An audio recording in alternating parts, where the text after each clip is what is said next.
Hello, everyone. Today is part 2 of the Protect Your Children Against Sexual Abuse series.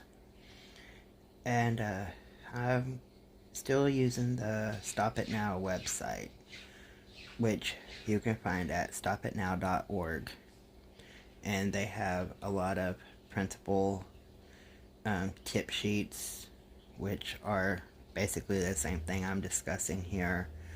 Plus, they have other things like family charts, and they also have like testimonies, and it's actually a really good little site to go look at. Very educational. But today I'm going to cover 2 different tip sheets. The first one is create a family safety plan.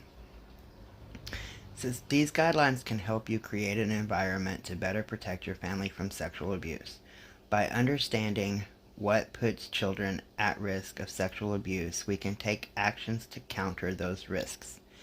Together, we can create a community safety net with information and assistance to protect children from being sexually abused. The first part is educate everyone in the family.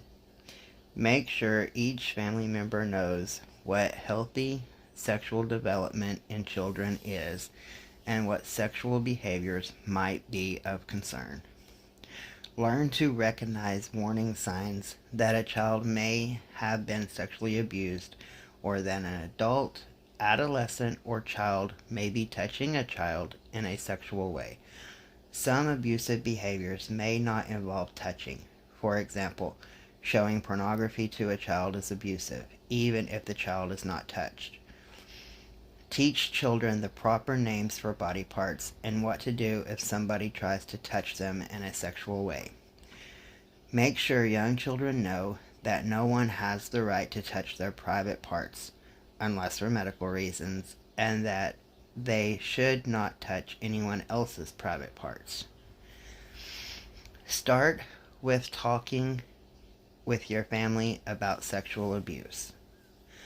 Adults need to take the lead by opening discussions about what is healthy sexual behavior and what is abusive sexual behavior.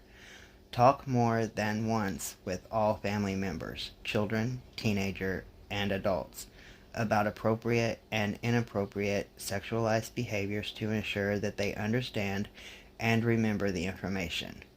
Let everyone in the family know they can ask questions during the discussion or talk further about any of these issues in private at a later time.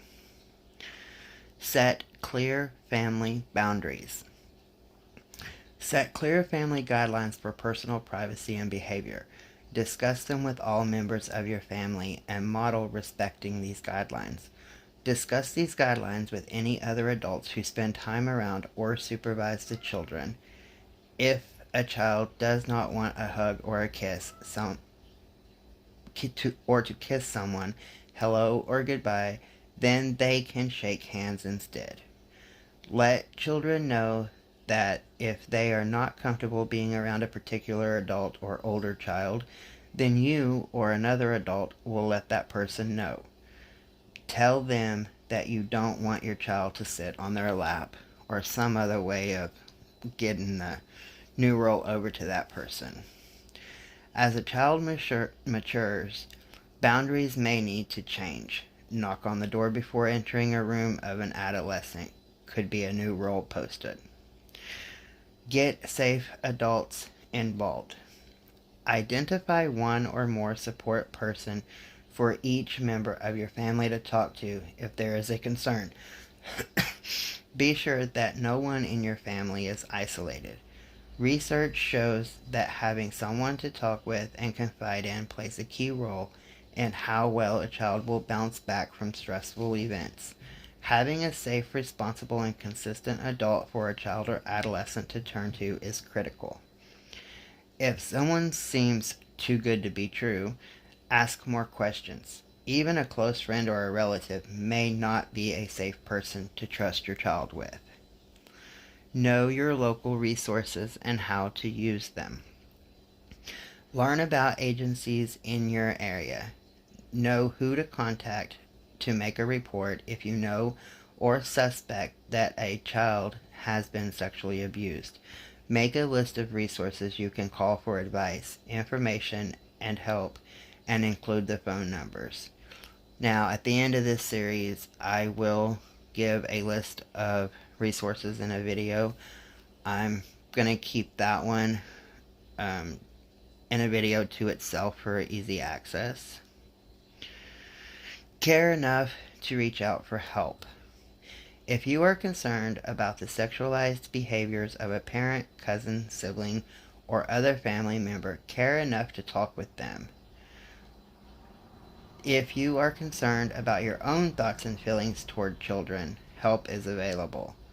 Make sure everyone knows that they can talk with you about any inappropriate behavior that may already have occurred, that you love them and will work to get help for them. And the next tip sheet is called Don't Wait: Everyday Actions to Keep Kids Safe. Set and respect clear guidelines. Set and respect family boundaries. All members of the family have a right to privacy in dressing, bathing, sleeping, and other personal activities. If anyone does not respect these rights, an adult should clearly enforce the family rules. Demonstrate boundaries by showing in your own life how to say no. Teach your child that their no will be respected, whether it's in playing or tickling or hugging and kissing. For instance, if your child does not want to give grandma a kiss, let the child shake hands instead, and make sure too that grandma understands why a child's ability to say no is important for the safety of the child. Use the proper names of body parts. Just as you teach your children that a nose is a nose, they also need to know what to call their genitals. This knowledge gives the children the correct language for understanding their bodies, for asking questions, and for telling about any behavior that could lead to sexual abuse. Be clear with adults and children that the difference between okay touch and inappropriate touch. For younger children, teach more concrete rules such as talk with me if anyone, family, friend, or anyone else, touches your private parts. Also teach kids that it is unacceptable to use manipulation or control to touch somebody else's body. Explain the difference between a secret and a surprise. Both the adults and children in your life need to know how secrets may make kids unsafe. Surprises are joyful and generate excitement and anticipation of being revealed after a short period of time. Secrets exclude others, often because the information will create upset or anger. When keeping secrets with just one person becomes routine, children are more vulnerable to abuse. Watch out for signs. Watch for any inappropriate behavior in other adults or older youth, because children, especially young ones, are not as able to recognize these behaviors or to protect themselves. Stay on top of your children's use of technology. Internet, email, instant messaging, webcam use, peer-to-peer, social networking sites, and cell phones, including photo exchanges. The illusion of anonymity on these electronic mediums often lead to the breakdown of social rules and expectations, ones that would be assumed if their interactions were face-to-face.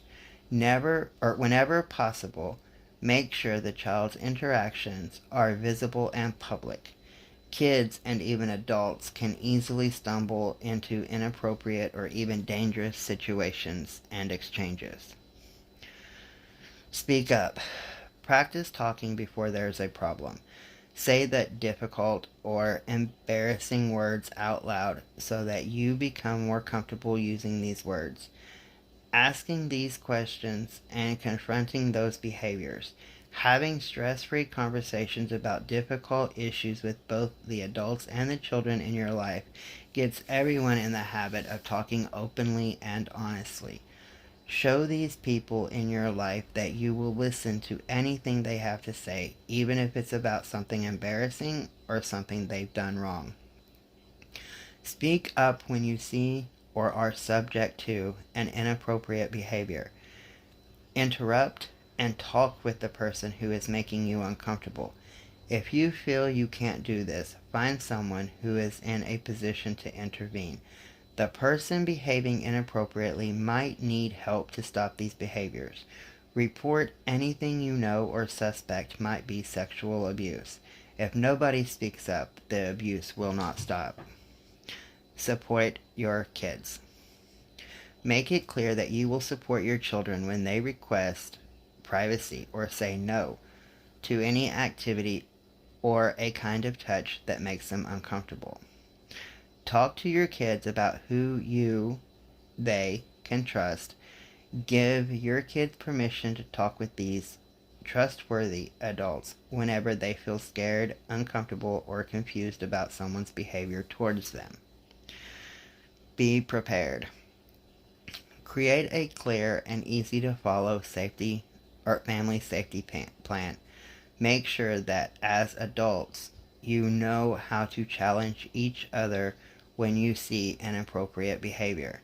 Create a list noting both who to talk to when you see behavior you are unsure about and who to call if you believe you need to report sexual abuse.